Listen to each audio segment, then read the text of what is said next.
आज के वीडियो में हम बात करेंगे व्यथा और महाव्यथा के दूसरे विषय में। इससे आगे हमने व्यथा और महाव्यथा के विषय के ऊपर एक वीडियो बनाया है। यदि आप इस वीडियो को पूरा देखना चाहते हो तो उससे पहले इससे आगे आया हुआ वीडियो जरूर देखें। अभी आपको आई बटन के ऊपर उस वीडियो की लिंक दिखाई दे रही होगी, तो वहां जाकर आप वीडियो को देख सकते हो।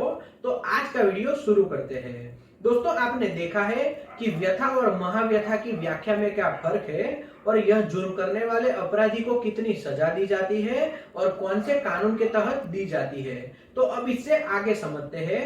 किसी भी अपराधी के द्वारा यदि किसी के ऊपर तेजाब फेंका जाता है तो ऐसा करने वाले अपराधी के खिलाफ महाव्यथा की धारा के तहत मुकदमा दाखिल किया जाएगा और आईपीसी की धारा 326A के तहत उस व्यक्ति को आजीवन कैद की सजा सुनाई जाएगी और जुर्माना भी लगाया जाएगा। इसी तरह से जिस व्यक्ति के द्वारा किसी को भी उकसाया जाता है या फिर किसी को जुर्म करने के लिए मजबूर किया जाता है और उसकी बातों में आकर अपराधी के द्वारा तेजाब का उपयोग किया जाता है और किसी को नुकसान पहुंचाया जाता है, तो ऐसे टाइम पर जिस व्यक्ति के द्वारा उकसाया गया है या फिर अपराध करने के लिए मजबूर किया गया है, उस व्यक्ति को 5 साल की कैद की सजा सुनाई जाएगी और जुर्माना भी लगाया जाएगा। लेकिन इसमें ध्यान में रखने वाली बात है, जिस व्यक्ति के द्वारा उकसाया गया था उसे 5 साल के लिए जेल में भेजा जाएगा, लेकिन जिस व्यक्ति के द्वारा अपराध किया गया है उस व्यक्ति को आजीवन कैद की सजा सुनाई जाएगी। तो किसी भी व्यक्ति के उकसावे में आकर किसी के भी ऊपर एसिड अटैक नहीं करना चाहिए, क्योंकि यह जुर्म आपको पूरी जिंदगी जेल में रहने के लिए मजबूर कर देगा और आपके परिवार को खत्म कर देगा।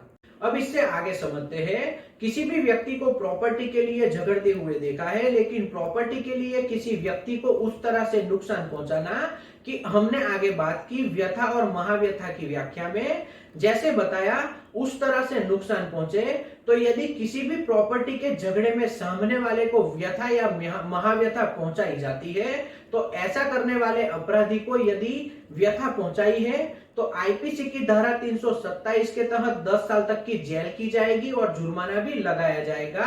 यदि महाव्यथा पहुंचाई है तो आईपीसी की धारा 329 के तहत उस व्यक्ति को आजीवन कैद की सजा दी जाएगी और जुर्माना भी लगाया जाएगा।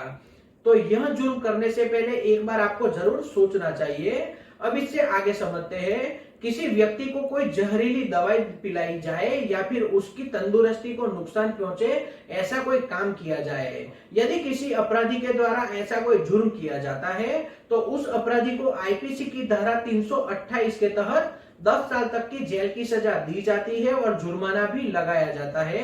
तो आप ध्यान में रखें, किसी भी व्यक्ति को कोई भी जहरीली चीज खिलाई या उसकी तंदुरुस्ती को नुकसान पहुंचे, ऐसा कोई भी कार्य कभी भी नहीं करना चाहिए। इसी तरह से किसी भी व्यक्ति के पास से उसकी प्रॉपर्टी को नुकसान पहुंचाकर या फिर उसे धमकाकर उसका कब्जा कभी भी नहीं लेना चाहिए, क्योंकि ऐसा करने वाले अपराधी के खिलाफ आईपीसी की धारा 330 के तहत मुकदमा चलाया जाता है।